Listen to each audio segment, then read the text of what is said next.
ദൈവനാമത്തിന് മഹത്വമുണ്ടാകട്ടെ. ഇന്നത്തെ നമ്മുടെ ചിന്തയ്ക്കായി ലഭിച്ചിരിക്കുന്ന വേദഭാഗം യോഹന്നാൻ്റെ 1-ാം ലേഖനം 2-ാം അധ്യായം 28-ാം വാക്യം. അവൻ പ്രത്യക്ഷനാകുമ്പോൾ നാം അവൻ്റെ സന്നിധിയിൽ ലജ്ജിച്ചു പോകാതെ അവൻ്റെ പ്രത്യക്ഷതയിൽ നമുക്ക് ധൈര്യമുണ്ടാകേണ്ടതിന് അവനിൽ വസിപ്പീൻ. അമേരിക്കൻ പ്രസിഡൻ്റായിരുന്ന ഐസൻഹോവർ ഒരിക്കൽ ഡെൻവർ എന്ന സ്ഥലത്ത് തൻ്റെ അവധി ദിനങ്ങൾ ചെലവിടുകയായിരുന്നു. അപ്പോൾ അവിടുത്തെ പ്രാദേശിക ദിനപത്രത്തിൽ ഇപ്രകാരം ഒരു തുറന്ന കത്ത് പ്രസിദ്ധീകരിക്കുവാൻ ഇടയായി.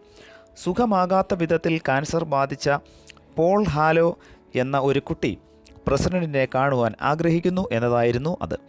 ഇത് ഐസൻഹോവറിൻ്റെ ശ്രദ്ധയിൽപ്പെടുത്തിയപ്പോൾ അദ്ദേഹം ആ കുട്ടിയെ കാണുവാൻ തീരുമാനിച്ചു. അധികം ആരും അറിയാതെ ഒരു ഞായറാഴ്ച രാവിലെ അദ്ദേഹം തൻ്റെ കാറിൽ കയറി ആ കുട്ടിയുടെ വീട്ടിലെത്തുകയും നേരെ നടന്നു ചെന്ന് ഭവനത്തിൻ്റെ വാതിലിൽ മുട്ടുകയും ചെയ്തു. പോളിൻ്റെ അച്ഛനായിരുന്ന ഡൊണാൾഡ് ഹാലെയാണ് വാതിൽ തുറന്നത്. അമേരിക്കയുടെ പ്രസിഡന്റ് തൻ്റെ വീടിൻ്റെ വാതിൽക്കൽ നിൽക്കുന്നത് കണ്ട് അദ്ദേഹം അമ്പരന്ന് പോയി. ഡൊണാൾഡ് നിറം മങ്ങിയ ഒരു നീല ജീൻസും ഒരു പഴയ ഷർട്ടുമാണ് അപ്പോൾ ധരിച്ചിരുന്നത്. അദ്ദേഹത്തിൻ്റെ മുഖം ക്ഷൗരം ചെയ്ത് മിനുക്കാത്തതുമായിരുന്നു. പ്രസിഡന്റ് അകത്ത് ചെന്ന് പോളിനോട് സംസാരിക്കുകയും അവനെ പതുക്കെ വെളിയിൽ കൊണ്ടുവന്ന് പ്രസിഡൻ്റായ തൻ്റെ വലിയ മോട്ടോർ കാർ അവന് കാണിച്ചു കൊടുക്കുകയും ചെയ്തു. പിന്നീട് അദ്ദേഹം അവന് ഹസ്തദാനം നൽകി തിരികെ പോയി. ആ പരിസരവാസികളെല്ലാവരും പ്രസിഡന്റിൻ്റെ സന്ദർശനത്തിൽ അത്ഭുത പരതന്ത്രരായി തീർന്നു. എന്നാൽ ഡൊണാൾഡ് തികച്ചും ദുഃഖിതനായിരുന്നു.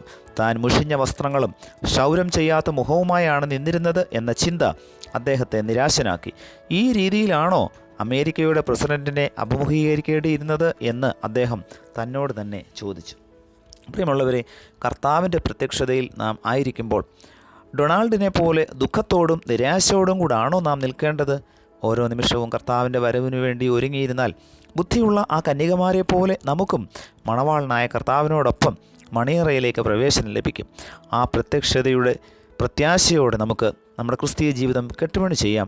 ദൈവത്തിൻ്റെ പരിശുദ്ധാത്മാവ് നമ്മെ അതിന് സഹായിക്കട്ടെ. പ്രാർത്ഥിക്കാം. പ്രിയ കർത്താവേ, അങ്ങയുടെ വരവിനായി ഒരുങ്ങേണ്ടതിൻ്റെ ആവശ്യകതയെക്കുറിച്ച് ഈ പ്രഭാതത്തിൽ ഞങ്ങളെ ബോധവാന്മാരെ ആക്കിയതിനായി ഞങ്ങൾ നിനക്ക് സ്തോത്രം ചെയ്യുന്നു. ഈ ഭൂമിയിലെ ഞങ്ങളുടെ ജീവിതം താൽക്കാലികമെന്നും നിത്യമായ ഒരു ഭവനം കർത്താവ് ഞങ്ങൾക്ക് ഒരുക്കുന്നു എന്നുള്ള ആ വലിയ പ്രത്യാശയിൽ ഞങ്ങളെ നടത്തണമേ. പുത്രൻ്റെ നാമത്തിൽ പ്രാർത്ഥന കേൾക്കണം പിതാവേ. ആമേൻ.